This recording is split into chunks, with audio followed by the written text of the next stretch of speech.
सत्य को नारायण के रूप में पूजना ही सत्य नारायण की पूजा है। इसका दूसरा अर्थ यह है कि संसार में एकमात्र नारायण ही सत्य है, बाकी सब माया है। सत्य में ही सारा जगत समाया हुआ है। सत्य के सहारे ही शेष भगवान पृथ्वी को धारण करते हैं। तो चलिए सुनते हैं श्री सत्यनारायण भगवान की कथा। एक समय नैमिषारण्य तीर्थ में शौनकादि 88,000 ऋषियों ने श्री सूत जी से पूछा, हे प्रभु, इस कलयुग में वेद विद्या रहित मनुष्यों को प्रभु भक्ति किस प्रकार मिलेगी तथा उनका उद्धार कैसे होगा?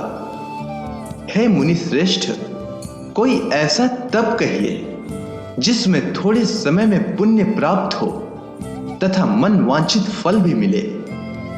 वह कथा सुनने को हमारी प्रबल इच्छा है। सर्वशास्त्र ज्ञाता श्री सूत जी बोले, हे वैष्णव में पूज्य, आप सब ने प्राणियों के हित की बात पूछी है। अब मैं उस श्रेष्ठ व्रत को आप लोगों से कहूंगा जिस व्रत को नारद जी ने श्री लक्ष्मी नारायण भगवान से पूछा था और श्री लक्ष्मीपति ने मुनि श्रेष्ठ नारद जी से कहा था। यह कथा ध्यान से सुनो। एक समय योगी राज नारद जी दूसरों के हित की इच्छा से अनेक लोकों में घूमते हुए मृत्यु लोक में पहुंचे। वहां बहुत योनियों में जन्मे हुए मनुष्यों को अपने कर्मों के द्वारा अनेक दुखों से पीड़ित देखकर किस यत्न को करने से निश्चय ही इनके दुखों का अंत हो सकेगा, ऐसा मन में सोचकर इंद्रलोक को गए। वहां श्वेत वर्ण और 4 भुजाओं वाले देवों के इस नारायण को देखकर स्तुति करने लगे। हे भगवान, आप अत्यंत शक्ति से संपन्न हैं। मन तथा वाणी भी आपको नहीं पा सकेगी। आपका आदि मध्य अंत नहीं है। आप भक्तों के दुखों को नष्ट करने वाले हो। आपको मेरा नमस्कार है। यह सुनकर विष्णु जी ने नारद जी से कहा, हे मुनि श्रेष्ठ, आपके मन में क्या है? आपका किस काम के लिए आगमन हुआ है? निसंकोच कहो। तब नारद जी बोले, मृत्यु लोक में सब मनुष्य जो अनेक योनियों में पैदा हुए हैं, अपने अपने कर्मों के द्वारा अनेक दुखों से दुखी हो रहे हैं। हे नाथ, मुझ पर यदि दया रखते हैं तो मुझे बताइए कि उन मनुष्यों के सब दुख थोड़े से ही प्रयत्न में कैसे दूर हो सकते हैं। तब श्री भगवान जी बोले, हे नारद, मनुष्यों की भलाई के लिए तुमने बहुत अच्छी बात पूछी है। जिस काम के करने से मनुष्य मोह से हट जाता है वह मैं कहता हूं। सुनो, बहुत पुण्य देने वाला स्वर्ग तथा मृत्यु लोक दोनों में दुर्लभ यह उत्तम व्रत अच्छी तरह विधि पूर्वक संपन्न करके मनुष्य मोह से छूट जाता है, वह मैं कहता हूं। सुनो, आज मैं प्रेम वश होकर तुमसे कहता हूं, श्री सत्यनारायण भगवान का यह व्रत अच्छी तरह विधान पूर्वक संपन्न करके मनुष्य तुरंत ही यहां सुख भोग कर मरने पर मोक्ष को प्राप्त होता है। श्री भगवान के वचन सुनकर नारद मुनि बोले कि उस व्रत का फल क्या है, क्या विधान है, किसने यह व्रत किया है और किस दिन यह व्रत करना चाहिए? हे भगवान, मुझसे विस्तार से कहें। तब श्री भगवान बोले, दुख सुख आदि को दूर करने वाला यह व्रत सब स्थानों पर विजय करने वाला है। भक्ति और श्रद्धा के साथ किसी भी दिन मनुष्य श्री सत्यनारायण की शाम के समय ब्राह्मणों और बंधुओं के साथ धर्म परायण होकर पूजा करे। भक्ति भाव से नैवेद्य केले का फल, घी, दूध और गेहूं का चूर्ण लेवें। गेहूं के अभाव में साठी का चूर्ण, शक्कर अथवा गुड़ लें तथा भक्ति भाव से भगवान का स्मरण करता हुआ समय व्यतीत करें।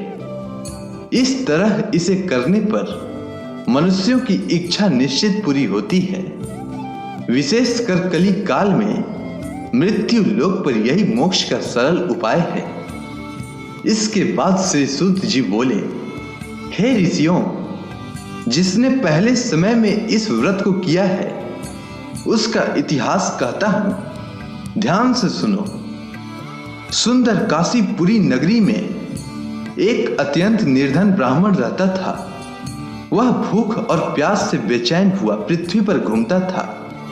ब्राह्मणों से प्रेम करने वाले श्री भगवान ने ब्राह्मण को दुखी देखकर बुढ़े ब्राह्मण का रूप धारण करके उसके पास जाकर आदर के साथ पूछे, हे विप्र, तुम नित्य ही दुखी होकर पृथ्वी पर क्यों घूमते हो? हे श्रेष्ठ ब्राह्मण, यह सब मुझसे कहो, मैं सुनना चाहता हूं। ब्राह्मण बोला, मैं निर्धन ब्राह्मण हूं, भिक्षा के लिए पृथ्वी पर फिरता हूं। हे भगवान, यदि आप इससे छुटकारे का उपाय जानते हो तो कृपया कर कहो। इस पर वृद्ध ब्राह्मण बोला कि श्री सत्यनारायण भगवान मन वांछित फल देने वाले हैं। हे ब्राह्मण, तुम उनका पूजन करो, जिसके करने से मनुष्य सब दुखों से मुक्त होता है। ब्राह्मण को व्रत का सारा विधान बताकर वह बुढ़े ब्राह्मण का रूप धारण करने वाले श्री सत्यनारायण भगवान अंतर ध्यान हो गए। जिस व्रत को वृद्ध ब्राह्मण ने बताया था, मैं उसको करूंगा, यह निश्चय करके उस ब्राह्मण को रात में नींद नहीं आई। वह सवेरे उठकर श्री सत्यनारायण भगवान के व्रत का निश्चय कर भिक्षा के लिए चल दिया। उस दिन उसको भिक्षा में बहुत धन मिला, जिससे बंधु बांधवों के साथ उसने श्री सत्यनारायण का व्रत किया। इसके करने से विप्र सब दुखों से छुटकर अनेक प्रकार की संपत्तियों से युक्त हुआ। उस समय वह विप्र हर माह व्रत करने लगा।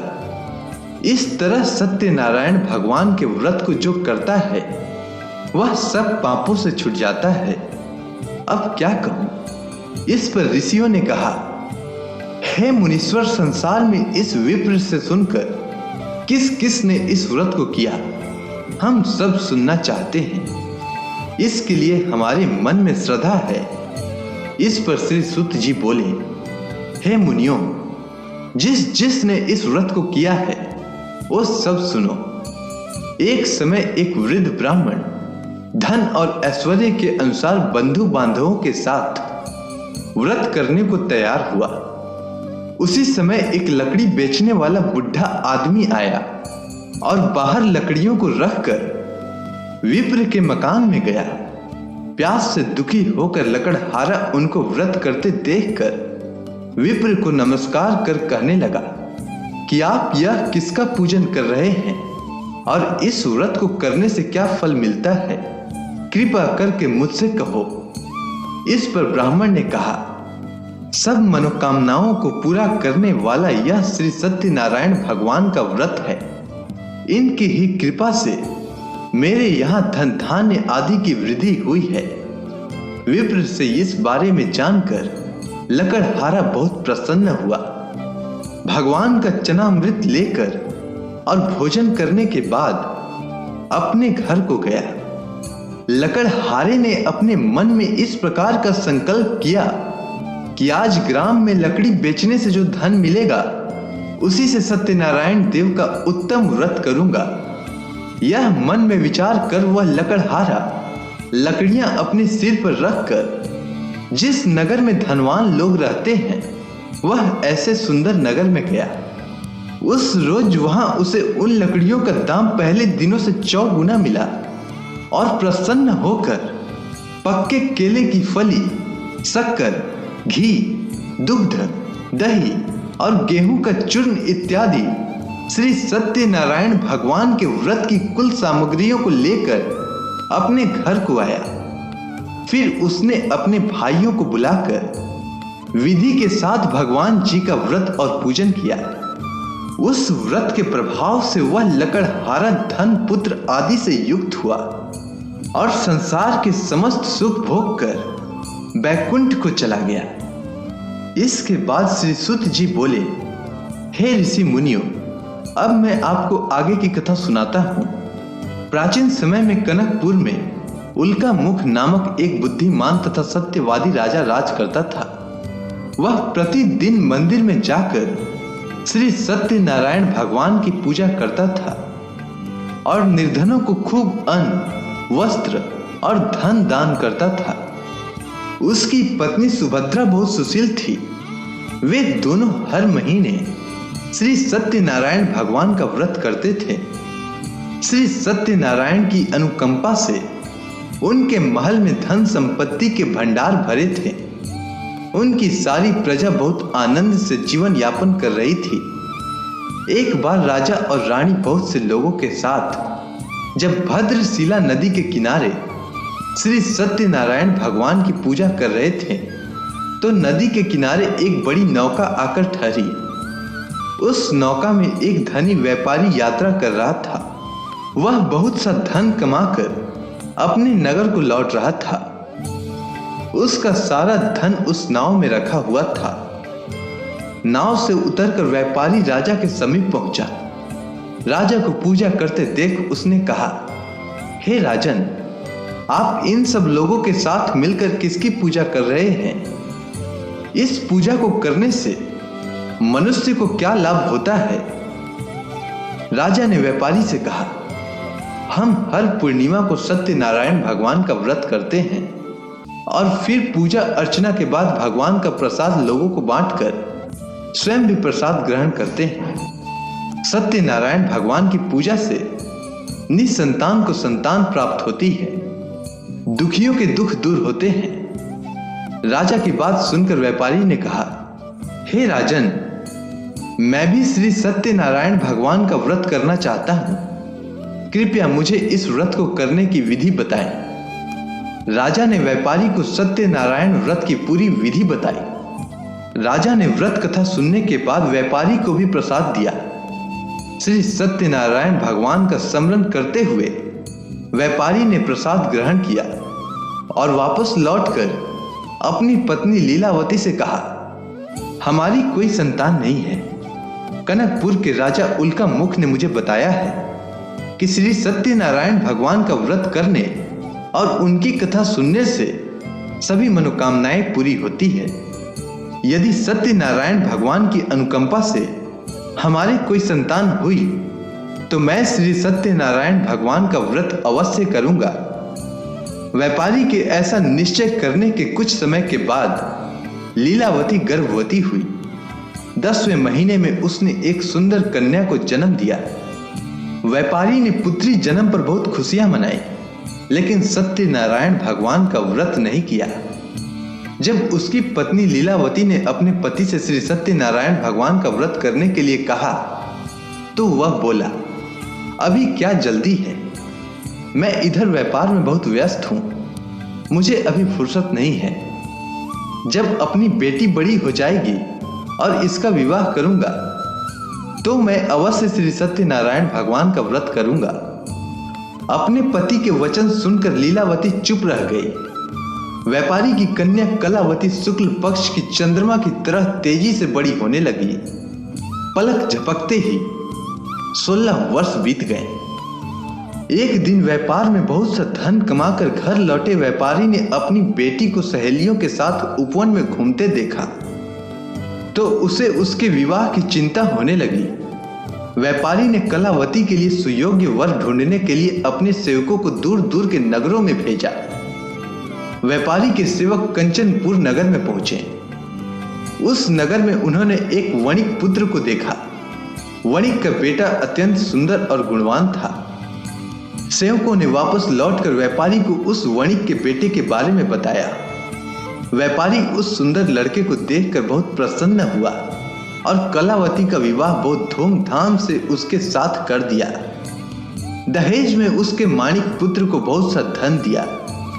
कलावती का विवाह भी हो गया, लेकिन व्यापारी ने श्री सत्यनारायण का व्रत नहीं किया। लीलावती ने अपने पति से कहा, नाथ, आपने कलावती के विवाह पर श्री सत्यनारायण भगवान का व्रत करने का निश्चय किया था, अब तो आपको व्रत कर लेना चाहिए। पत्नी की बात सुनकर व्यापारी ने कहा, अभी तो मैं अपने दामाद के साथ व्यापार के लिए जा रहा हूँ। व्यापार से लौटने पर श्री सत्यनारायण भगवान का व्रत पूजा अवश्य करूंगा। यह कहकर व्यापारी ने कई नावों में सामान भरा और अपने दामाद तथा सेवकों के साथ व्यापार के लिए निकल पड़ा। उस व्यापारी द्वारा बार बार व्रत का निश्चय करने और फिर व्रत न करने से सत्यनारायण भगवान क्रोधित हो गए और व्यापारी को दंड देने का निश्चय किया। व्यापारी अपने दामाद के साथ रत्नसारपुर में पहुंचकर व्यापार करने लगा। एक दिन कुछ चोर महल में चोरी करके भाग रहे थे। सैनिक उनका पीछा कर रहे थे। भागते हुए चोरों ने सैनिकों से बचने के लिए चोरी का धन अवसर पाकर व्यापारी के नाव में छिपा दिया। खाली हाथ चोर आराम से भाग गए। चोरों का पीछा करते हुए सैनिक व्यापारी के पास पहुंचे। उन्होंने व्यापारी की नाव की तलाशी ली तो उन्हें राजा का चोरी किया गया धन मिल गया। तब सैनिक व्यापारी और उसके दामाद को बंदी बनाकर राजा के पास ले गए। राजा ने उन दोनों को बंदी गृह में डाल दिया और उनका सारा धन ले लिया। श्री सत्यनारायण के प्रकोप से उधर लीलावती पर भी मुसीबतों का पहाड़ टूट पड़ा। उसके घर में चोरी हो गई और चोर सारा धन चुराकर ले गए। घर में खाने के लिए भी अन्न नहीं बचा। भूख प्यास से व्याकुल होकर व्यापारी की बेटी कलावती एक ब्राह्मण के घर गई। उस ब्राह्मण के घर में श्री सत्यनारायण भगवान की व्रत कथा हो रही थी। उसने भी वहां बैठकर व्रत कथा सुनी और प्रसाद लिया। घर लौटकर कलावती ने अपनी मां लीलावती को सारी बात बताई। इसके बाद लीलावती कलावती से श्री सत्यनारायण भगवान की व्रत कथा की बात सुनकर लीलावती ने भी व्रत करने का निश्चय किया। अगले दिन लीलावती ने अपने परिवार और आसपास के लोगों के साथ श्री सत्यनारायण भगवान की पूजा की। पूजा के बाद सबको प्रसाद बांटकर स्वयं भी प्रसाद ग्रहण किया। लीलावती ने अपने पति और दामाद के घर लौट आने की मनोकामना से श्री सत्यनारायण भगवान का व्रत किया था। लीलावती के विधि पूर्वक व्रत करने और प्रसाद ग्रहण करने से श्री सत्यनारायण भगवान ने प्रसन्न होकर उसकी मनोकामना पूरी की। उन्होंने राजा चंद्रकेतु को स्वप्न में दर्शन देकर कहा, हे राजन, व्यापारी और उसका दामाद बिल्कुल निर्दोष है। सुबह उठते ही दोनों को मुक्त कर दो। उन दोनों का सारा धन भी वापस कर दो। यदि तुमने ऐसा नहीं किया तो मैं तुम्हारा सारा वैभव नष्ट कर दूंगा। इतना कहकर श्री सत्यनारायण भगवान अंतर्ध्यान हो गए। प्रातः होते ही राजा चंद्रकेतु ने अपने मंत्रियों और राज ज्योतिषी से रात के स्वप्न के बारे में बताई। सबने व्यापारी और उसके दामाद को छोड़ देने के लिए कहा। राजा चंद्रकेतु ने तुरंत उस व्यापारी और उसके दामाद को छोड़ दिया। उनका सारा धन भी वापस कर दिया। इस प्रकार श्री सत्यनारायण भगवान की अनुकंपा से व्यापारी और उसका दामाद दोनों खुशी खुशी अपने नगर को लौट गए। इसके बाद श्री सुत जी बोले, उस व्यापारी ने अपने दामाद के साथ शुभ मुहूर्त में नाव द्वारा रत्नसारपुर से प्रस्थान किया। लंबी यात्रा करने के बाद व्यापारी ने एक नगर के किनारे नाव को रोककर भोजन किया और फिर दोनों विश्राम करने लगे। तभी श्री सत्यनारायण भगवान साधु के रूप में व्यापारी के पास पहुंचे और पूछा, हे वणिक, तेरी नाव में क्या सामान लदा हुआ है? व्यापारी ने मन ही मन सोचा, साधु अवश्य ही कुछ मांगने की इच्छा से सामान के बारे में पूछ रहा है। यह सोचकर व्यापारी ने झूठ बोला, हे दंडी स्वामी, मेरी नाव में तो बेल और पत्र भरे हुए हैं। व्यापारी के झूठे वचन सुनकर सत्यनारायण भगवान ने क्रोधित होते हुए कहा, हे वैश्य, जो तुमने कहा है वही सत्य होगा। इतना कहकर सत्यनारायण भगवान कुछ दूर जाकर अंतर्ध्यान हो गए। उधर व्यापारी दंडी साधु को वहां से खाली हाथ लौटाकर बहुत प्रसन्न हुआ। लेकिन जब व्यापारी ने अपनी नाव में बेल और पत्र भरे हुए देखे तो वह जोर जोर से विलाप करने लगा और मन ही मन अपने झूठ बोलने पर पश्चाताप करने लगा। रोते रोते व्यापारी मूर्छित हो गया। कुछ देर बाद जब उसकी मूर्छा नष्ट हुई तो वह फिर विलाप करने लगा। तब उसके दामाद ने कहा, आप इतना दुखी मत होइए, यह सब उस दंडी साधु के शाप के कारण हुआ है। अतः वही दंडी महाराज हमें इस विपत्ति से छुटकारा दिला सकते हैं। दामाद के वचन सुनकर व्यापारी दंडी साधु की तलाश में चल दिया। कुछ देर ढूंढने पर उसे एक वृक्ष के नीचे दंडी साधु के रूप में सत्यनारायण भगवान मिल गए। व्यापारी ने दंडी साधु के चरणों में गिरकर झूठ बोलने की क्षमा मांगी।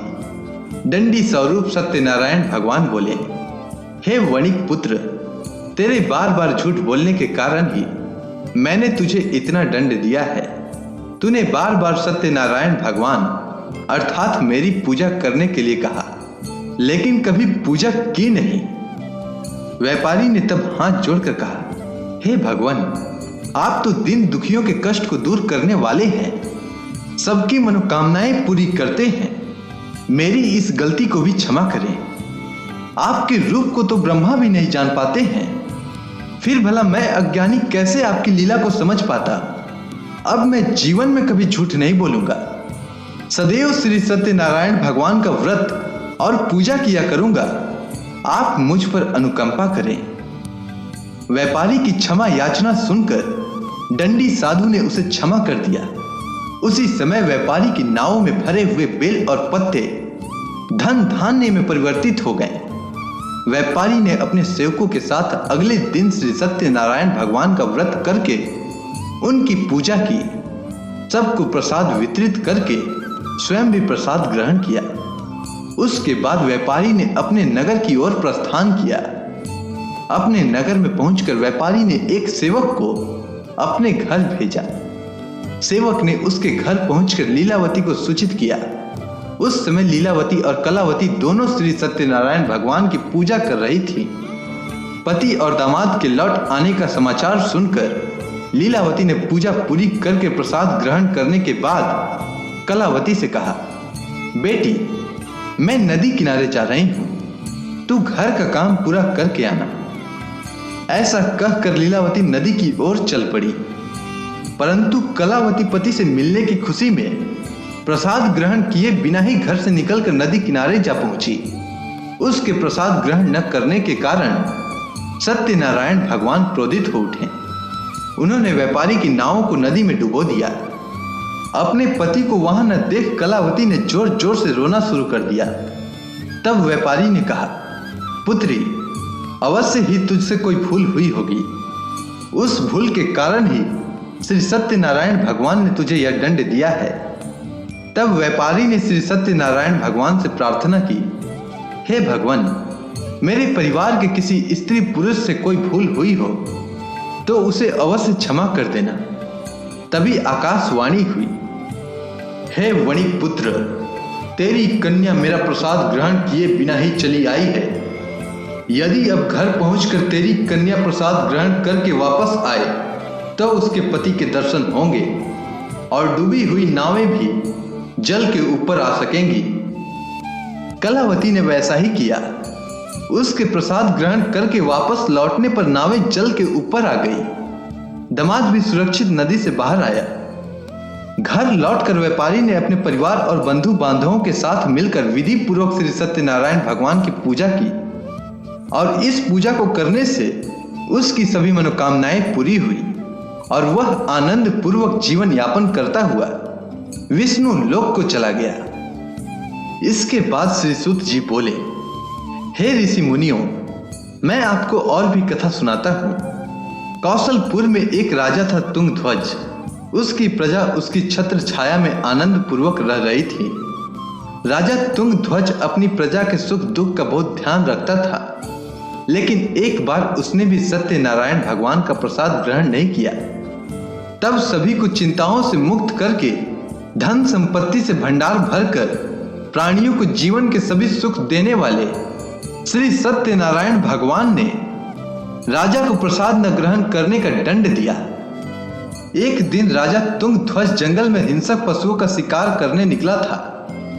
तेजी से घोड़ा दौड़कर शिकार का पीछा करते हुए वह अपने सैनिकों से अलग हो गया और देर तक हिंसक जानवरों का शिकार किया।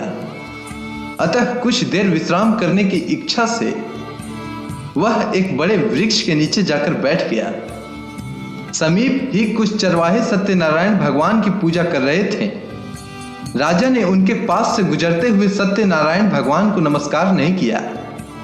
चरवाहों ने राजा को पूजा करने के बाद प्रसाद दिया तो राजा ने उन्हें छोटे लोग समझकर प्रसाद ग्रहण नहीं किया और घोड़े पर सवार होकर अपने नगर को चल दिया। राजा जब नगर में पहुंचा तो देखा कि उसका सारा वैभव तथा धन संपत्ति आदि नष्ट हो गया है। श्री सत्यनारायण के प्रकोप से राजा निर्धन हो गया। तब राज ज्योतिषी ने राजा से कहा, महाराज, आपसे अवश्य ही कोई भूल हुई है। अगर आप उस भूल का प्रायश्चित कर ले तो सब कुछ पहले जैसा हो जाएगा। राजा को तुरंत अपनी भूल का स्मरण हो आया। अतः मंदिर में जाकर राजा ने श्री सत्यनारायण भगवान से क्षमा मांगी और उनकी पूजा की। पूजा के बाद प्रसाद ग्रहण करने से श्री सत्यनारायण भगवान की अनुकंपा से चमत्कार हुआ। राजा का खोया हुआ वैभव पुनः लौट आया।